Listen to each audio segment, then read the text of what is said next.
So a lot of our students, especially when they're studying skill level, professional level, they always have this question, which is the most difficult paper in the entire ACCA course? Out of the total 15 papers which are there, including the optional papers for professional certified courses such as ACCA, CFA, CPA, and CMA.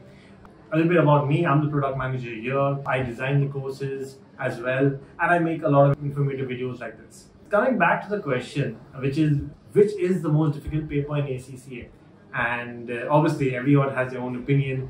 We spoke to a lot of students, and my opinion as well. I feel APM is one of the most difficult papers in ACCA. If you want data to back it up, it does have the lowest pass percentage. And not now, probably for the last 4-5 years, it has the lowest pass percentage.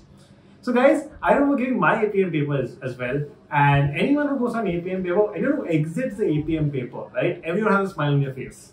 They do, because everyone thinks that their paper did go well, correct? But that's not the reality. If you see that they all say that the paper did go well, but eventually there's a pass percentage of 20%, 25%, 30%.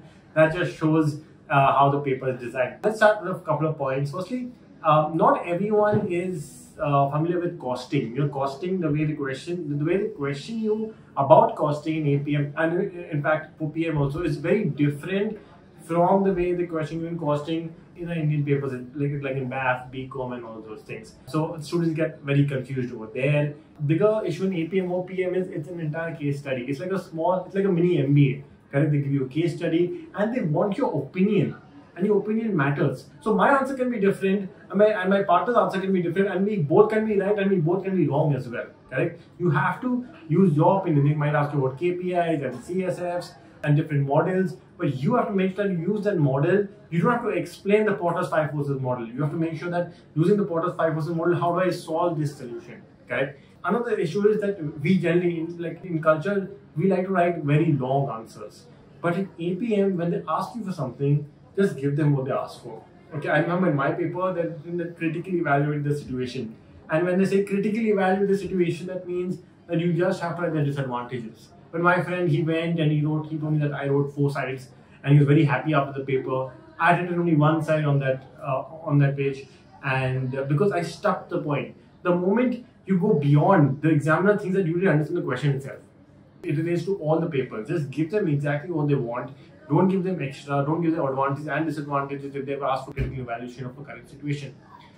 Yeah. Now, moving forward, guys, the case study does get a little complex. Okay, that's a big difference between SBL and your APM. And people generally don't understand that. A few differences between SBL and APM as well. If you notice in the SBL paper, they'll probably talk about gross profit, the various ratios. They'll talk about various KPIs and CSF which they've used to analyze the business. And you have to analyze the business over there. But in APM, they're asking you that, you know what, these are KPIs and all, you can see the data, this we have used to analyze the company. They're asking, are the KPIs which are used are correct or not? Correct? So KPI basically means that the key, that if I'm using this factor besides numbers, correct? If I'm seeing that the number of products sold in a month, correct? That's one of the KPIs. Is that a correct metric to judge the business or not? That's what they've asked. They've not told you that, okay, this is the number of products sold in March, April, May, how the business is doing because the growth is there. No, they're asking that, is that metric correct or not? Okay, and that's why people get confused also. When they see that a couple of KPIs are there with numbers showing April, May, June, and they start discussing, okay, there's a trend analysis, it's going up and down. No, they've asked you, is the metric correct? Is number of products correct? Or should we have used number of labor hours, or should we have used some other metric to judge the business? So be very careful about that. That's what I'm saying, just stick to what the examiners ask. Always read the question first. So yeah guys, those are a couple of points about APM. Don't get scared, don't get demotivated. You can enjoy giving the paper as well, but it's just that the pass percentage is very low. That's why we have considered Zell as one of the most difficult papers in the ACCA module out of the all 15 papers.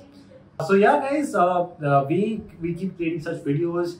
I'm sure you guys want to know which is the easiest paper as well.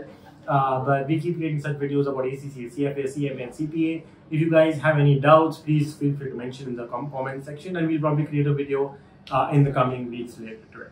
And thanks a lot, guys.